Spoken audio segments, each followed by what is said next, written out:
Hi and welcome to Lizaboo.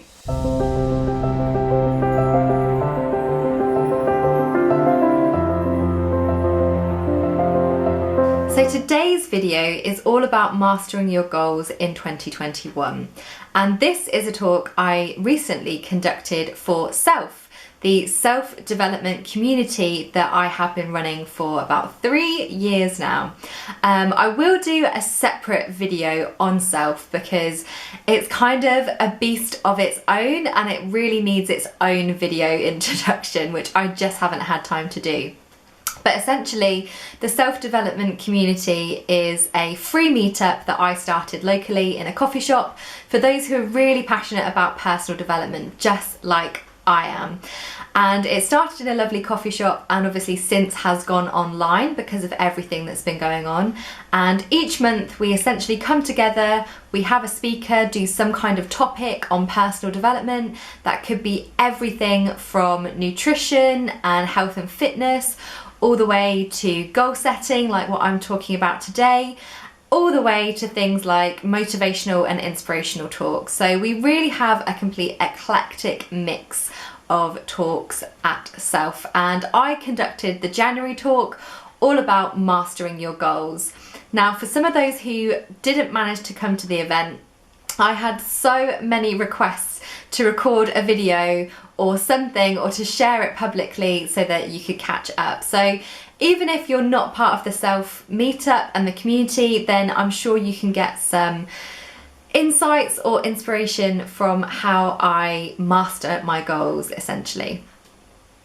So one thing I just want to put out there, this is a disclaimer. Much of what I am sharing today is through personal experience, habits and strategies that I've kind of learned over my 8 years of personal development. So I dipped my toe into personal development around 8 years ago when I attended a Guardian Masterclass. It was a full day's event all about living your life more purposefully and with more health and wellness in mind, and it just completely triggered a journey for me. And ever since then I've been reading personal development books, listening to lots of TED Talks, completely diving into life coaching and lots of other training and support along the way. And I suppose you could say I've just become a bit of a self-development junkie.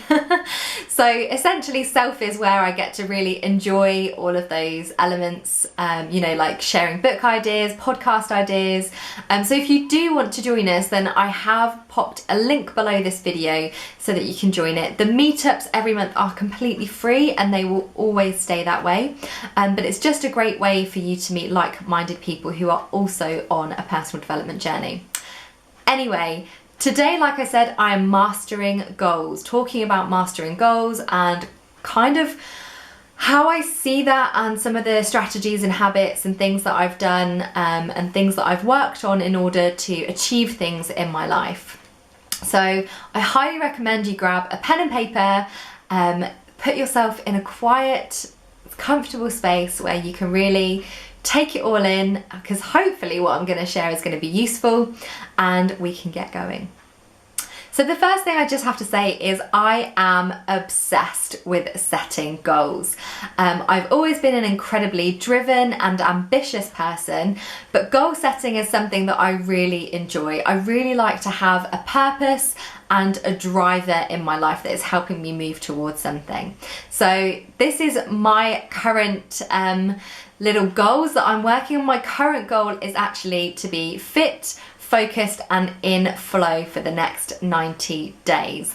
And essentially I suppose that's like a health and fitness kind of challenge, but it's not aimed towards specifically a weight or anything in mind. It's actually just because, let's be honest, 2020 was complete chaos, and if one thing went completely awry, it was my eating habits and my drinking habits. I drank way more than I probably should have, afternoon drinking included, and I was binge eating a lot, you know, sitting on the sofa watching Netflix, snacking on things.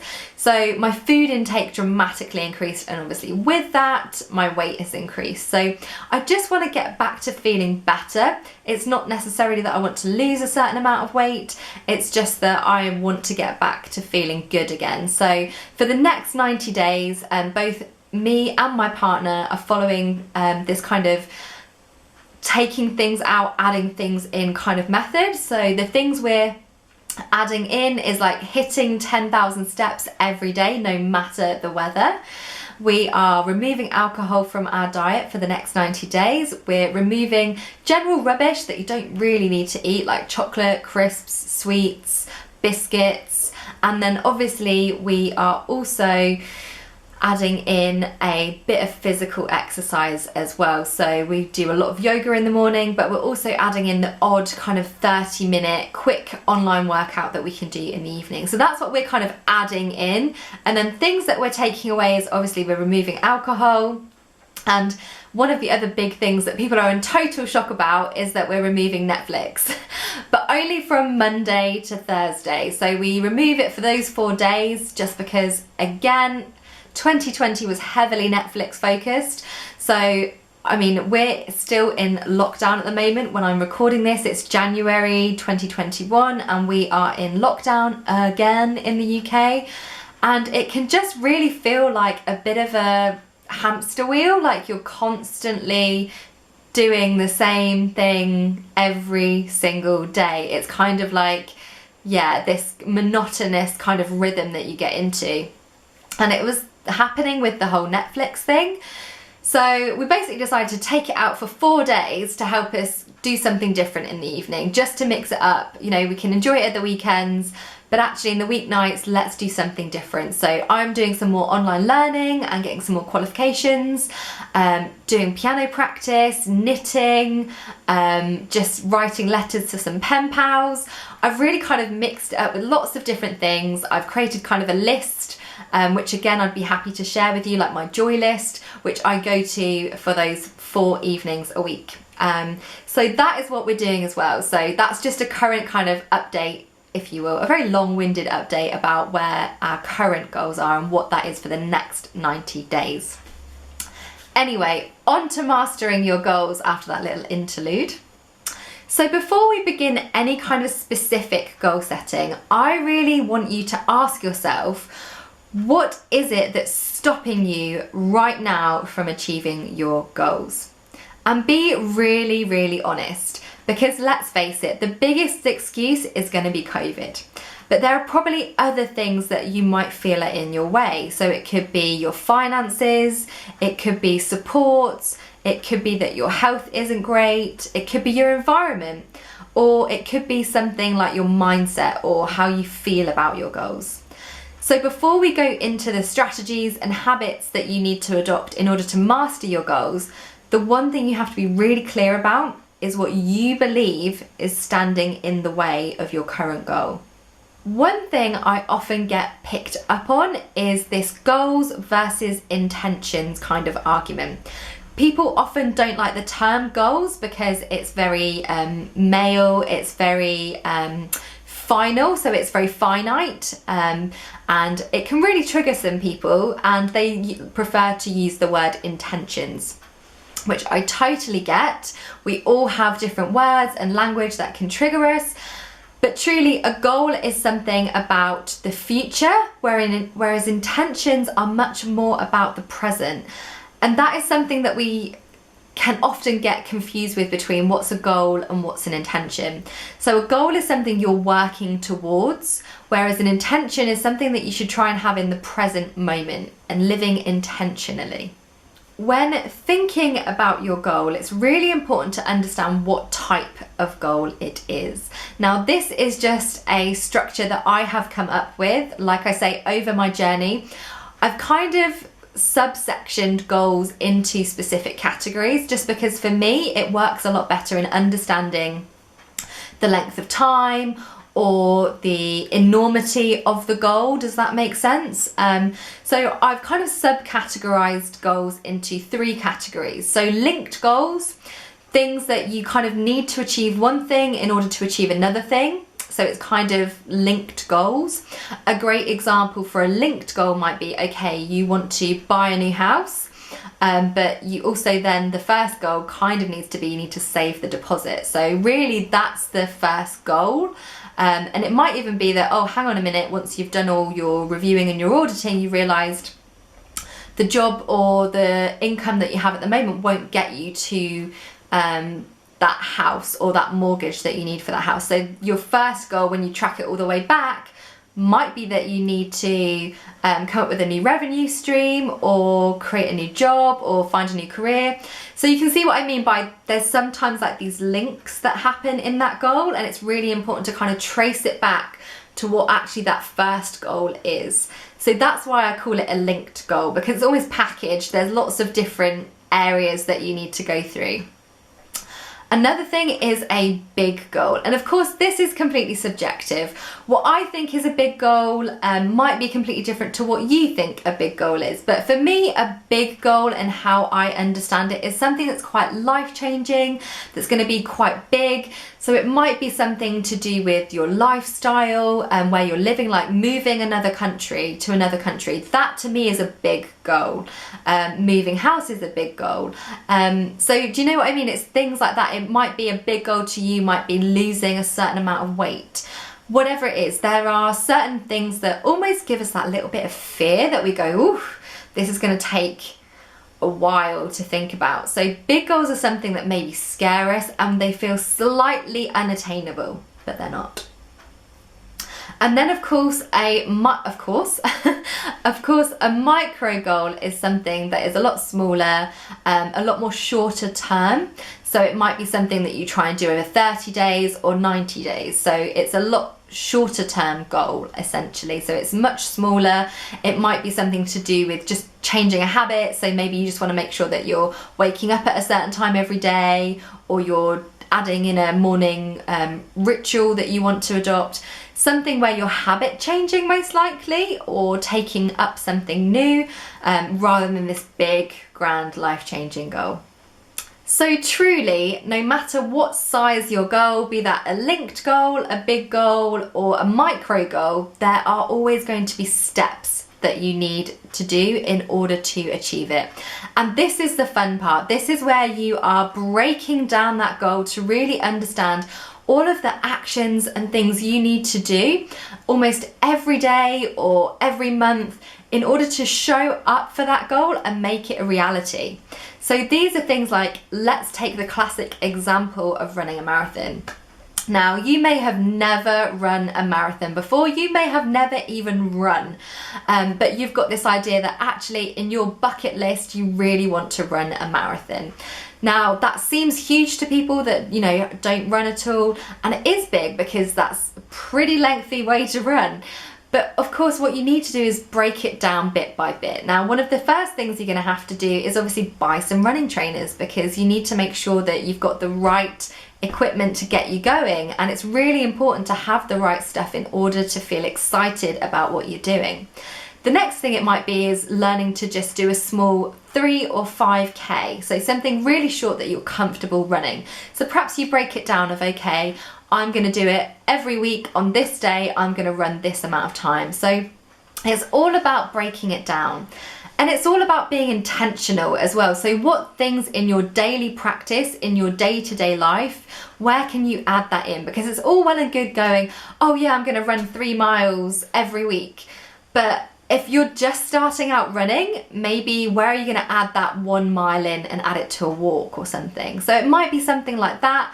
And it's also really important to get lots of help and support. So you might reach out to friends or family members that you know have run a marathon for some advice or guidance or support on nutrition or things like that.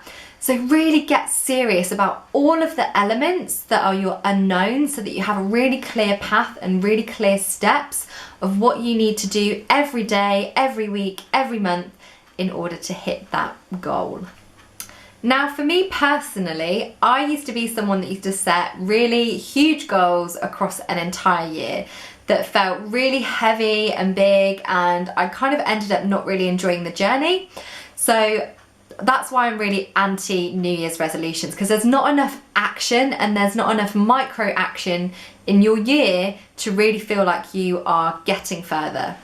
So hence I'm a massive fan of breaking even smaller goals down and bigger goals into 90-day action. So hence why I'm heavily into 90 days right now. So 90 days helps us show up consistently. You might not end up getting to your goal in 90 days. Like, let's be honest, you can't even, buy a new house in 90 days. But it helps you kind of look at things very differently. You might get to those 90 days and think, is this goal even right for me? Is it something I still really want to do? There might be lessons along the way after those 90 days where you can kind of optimize it essentially. You can turn the dial up on things or turn the dial down on things, and you can review and reflect, okay, when it comes to the marathon example, am I doing enough hours? Like, am I looking after my body enough to make sure that I can achieve that? All of these different questions. So those 90 days are really important.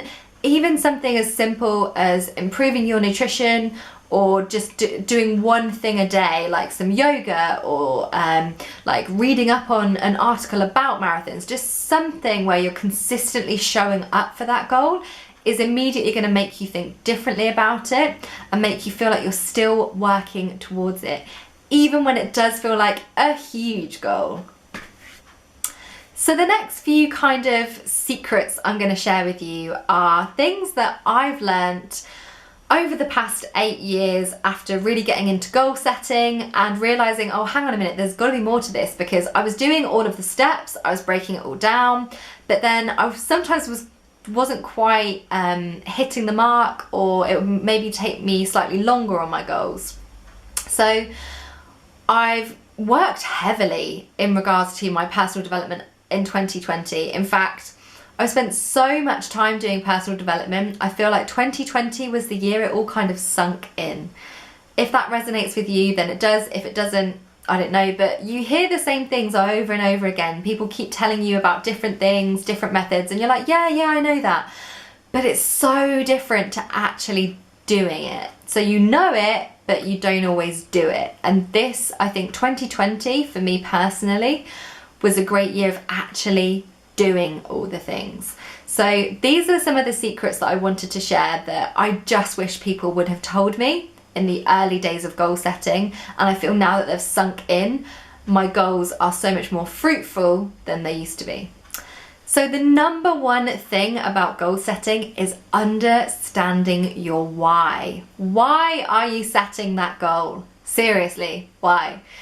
Because your why is going to be the thing that keeps you going when you're thinking, this isn't possible and this feels really hard and I don't know whether this is right for me. When you start questioning yourself, when you start doubting it, the why is what's going to bring you back to getting up.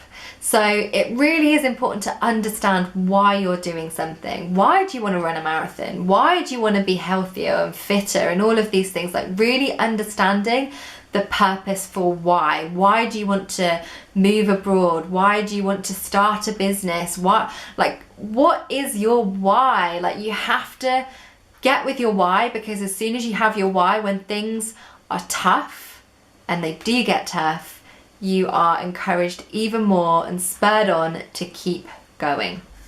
So number 2 is mindset. So mindset is your collection of thoughts and beliefs that shape your thought habits and influence your actions. Now, like I said, in 2020, I spent a lot of time on mindset. So I've had a personal life coach for the past 6-7 months, and I also took part in a mindset program. So I heavily invested in my mindset in 2020, and the power of that has been unbelievable. And they often say, success is 20% action, 80% mindset. And I truly do believe that, because your thoughts and your beliefs are the things that are ultimately holding you back. Subconsciously, they're the things telling you, oh, you shouldn't do that, you're gonna fail, why do that? Oh no, you shouldn't do that, no, you're not very good at this, oh, why are you doing that, that's not very good. You know, like, it's all those kind of like fears and negativities that surface and are telling you and stopping you from fulfilling your potential and reaching those goals. It's all of those little kind of voices in your head telling you not to do it that is the problem, because subconsciously what that does is mean we maybe miss something, you know, without realizing that is then going to hold us back from that goal. Okay, so it's really important, you know, it's like we do have a bit of a mini saboteur in our head going, don't do that, I'm not going to let you do that. So you really have to listen to it and be aware of it. So for me, one of my big mindset challenges was impatience. I am an incredibly impatient person. Now, for me, what would happen is I would often, if a goal wasn't kind of really coming into life, I'd get really impatient. I'd be like, oh, why hasn't this happened right now? I'm so frustrated. And it would send like this almost like trigger, like this domino effect in my mind. And basically what would end up happening was I would have a really bad kind of mental health day. I'd feel really dark, I'd feel really full of fear and doubt and uncertainty. And that impatience would kind of be my trigger of negative thoughts. So now that I'm aware of it, I don't get kind of lassoed and dragged along with that emotion, you know, and my whole day ends up being upturned because I just felt impatient for a moment.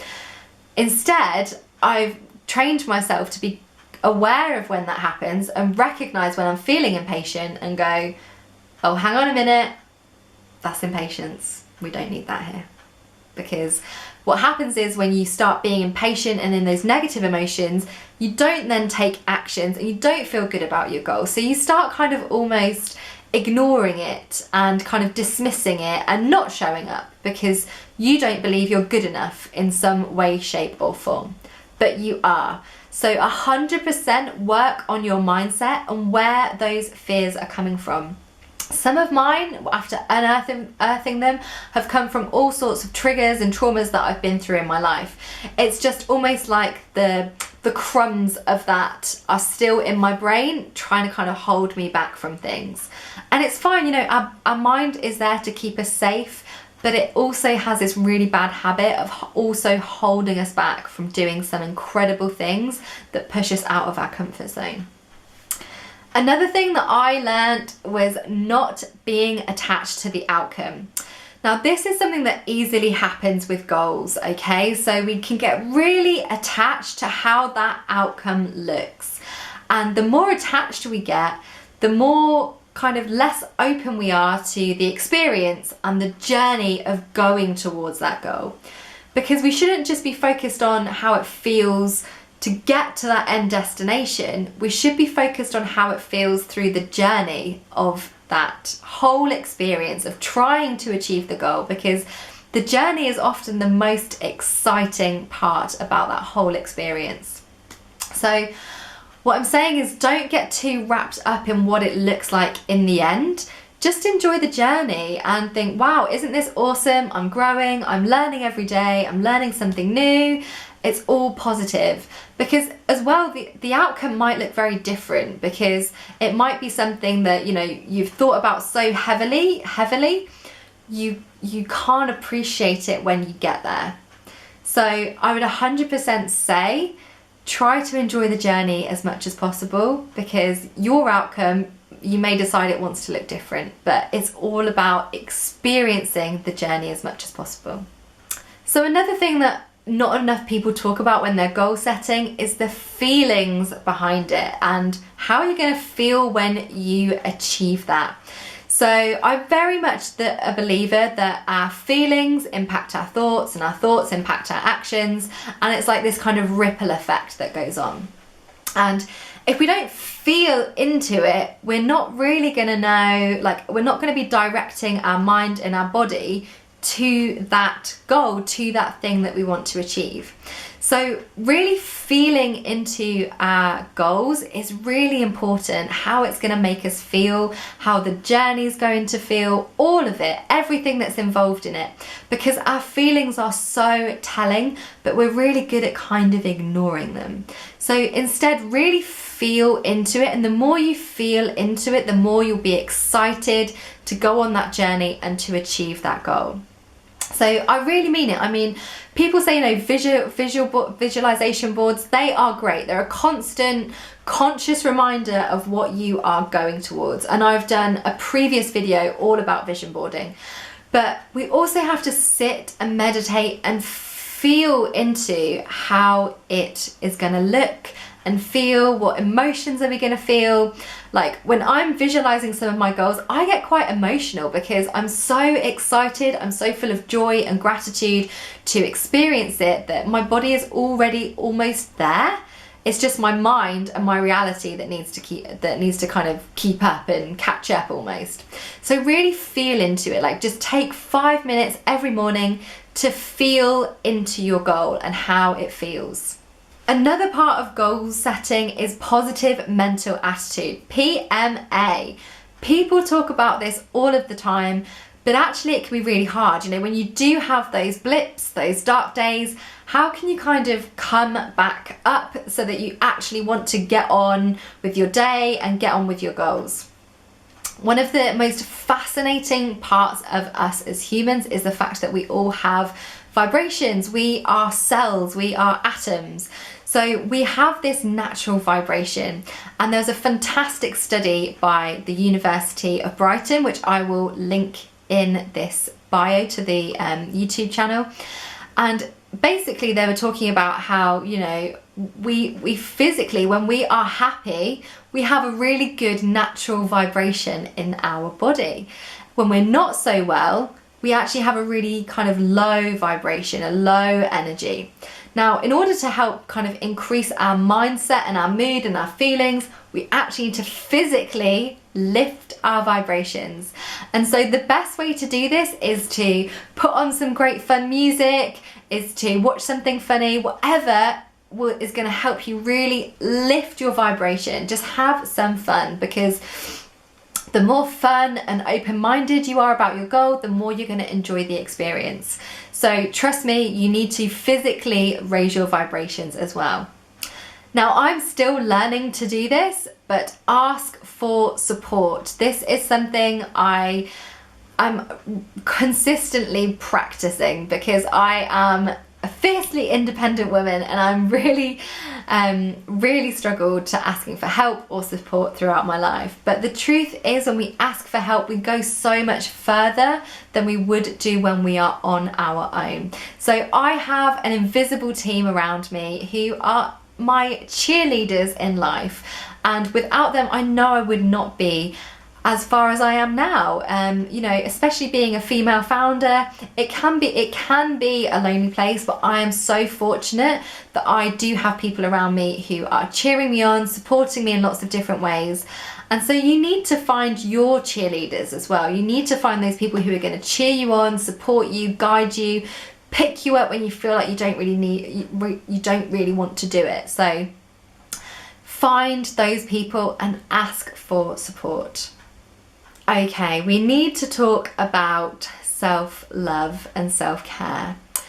What we tend to do when we are trying to achieve a goal, and especially when we get attached to it, and maybe we miss a mark or we miss a day or something, we have this internal battle where we then beat ourselves up for it. And we're like, oh, you know, the whole monologue comes back out again. And as well as feeling crap that we missed out on a day, we also layer it with shame and guilt and, you know, make ourselves feel crappy. And that is not very loving. Like, you wouldn't do that to a friend. Like, if someone had hit the mark and said, oh, today I hit the mark, you wouldn't say to them, oh, well, that's rubbish. You should totally feel guilty about that and shame on you. You would not say that to anybody. So why are you saying it to yourself? Okay, so this is something I am still practicing, because I beat myself up about stuff all the time. It just happens. If I get up a few minutes late, I'm just like, oh, for goodness sake. But it happens, and I'm trying to show up every day with a bit more self-love and say to myself, Lizzie, are you being very loving towards yourself? And when you ask yourself that question, often the answer is no. So what's the opposite of this? Well, let it go. Like, allow yourself to let it go. It happened. Pick yourself up, move on. So that is something I would definitely say. Even if you miss a day or miss one thing, don't layer it with guilt, because you're then just going to create a really negative atmosphere around your goal. Be loving towards yourself. Say, today wasn't my day, but it will be my day tomorrow. And just keep going. So that is everything that I covered on my talk at Self about mastering your goals in 2021. I really hope that some of that has helped you in some way or inspired you to better strategize your own goals and the things that, you know, you're really passionate about this year. If you do have any questions, I would love to answer them. You can always just drop me an email, or if there's anything you're particularly stuck on or you don't know where to start with a goal, then I'm also happy to kind of brainstorm with you about where your first step should be. But if you are interested in joining Self, the self-development community, then I have dropped a link in this bio for this video, and it is free to come along. There are some lovely like-minded people. We meet every month via Zoom, and it's just a great environment and community to be part of, especially when you're trying to fulfill your potential, live more purposefully, and create a more meaningful life. So thank you so much for watching, and I really hope to see you soon.